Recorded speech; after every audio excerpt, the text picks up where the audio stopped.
terobosan agar longgar ikat pinggang.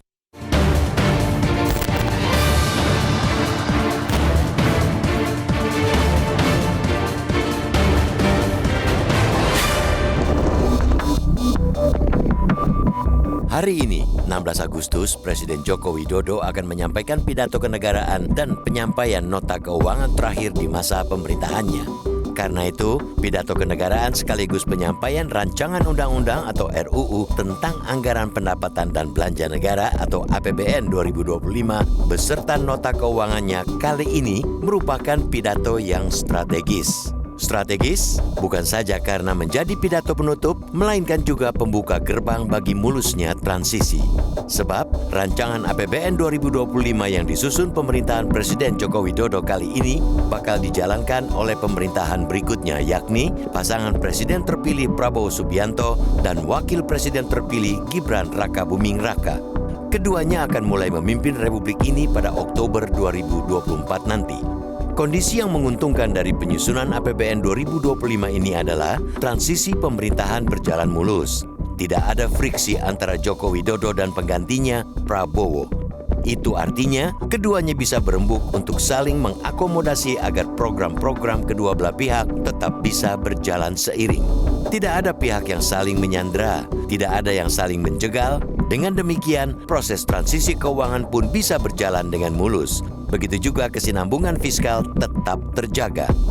Salah satu contoh mulusnya transisi itu adalah arahan Presiden Joko Widodo agar seluruh program dan visi misi Presiden terpilih Prabowo Subianto dimasukkan dalam rancangan APBN 2025. Salah satu program Presiden terpilih yang dipastikan masuk itu ialah program makan bergizi gratis untuk anak-anak sekolah. Pemerintah mengalokasikan dana senilai 71 triliun rupiah kepada pemerintah baru untuk mengeksekusi program tersebut di tahun depan. Besaran dana itu juga telah disepakati oleh tim perwakilan dari Presiden terpilih. Menteri Keuangan Sri Mulyani bahkan memastikan dana yang dialokasikan tersebut telah masuk dalam postur RAPBN 2025 yang disepakati dan dibahas oleh pemerintah dan DPR. Dana tersebut juga telah masuk dalam kisaran defisit anggaran yang sejauh ini disetujui, yakni 2,29% hingga 2,82% terhadap produk domestik bruto atau PDB. Di tengah mulusnya transisi tersebut, yang masih menjadi alarm penting ialah ruang fiskal yang dipastikan bakal sesak tahun depan. Setidaknya akan ada jatah pasti sebesar 800 triliun rupiah anggaran negara harus dikucurkan untuk membayar utang jatuh tempo tahun depan. Masih juga ada anggaran dikucurkan untuk kelanjutan proyek Ibu Kota Nusantara dan ada mandatori anggaran pendidikan sebesar 20% dari APBN. Pilihan untuk membuat ruang fiskal agak longgar cuma menggenjot pendapatan atau menambah utang. Pilihan menambah utang jelas lebih mudah, tapi akan menjadi masalah bila rasio utang terhadap penerimaan negara terus membengkak. Karena itu, opsi menggenjot pendapatan mau tidak mau harus dilakukan.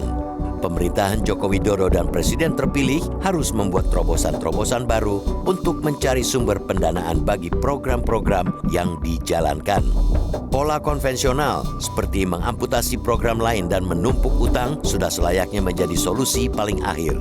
Apalagi pemerintahan mendatang bakal dihadapkan pada tantangan-tantangan dan kondisi makro yang tidak mudah.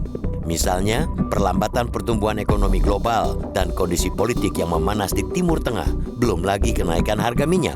Dengan kondisi transisi peralihan pemerintahan yang mulus, pemerintahan Joko Widodo dan Presiden terpilih bisa menyusun terobosan-terobosan yang benar-benar cespleng agar bisa membawa ekonomi Indonesia terbang lebih tinggi. Tanpa terobosan, negeri ini akan terus berada dalam lingkaran beragam jebakan tanpa henti, yakni lepas dari jebakan satu menuju jebakan lain. Kita tidak mau itu terjadi.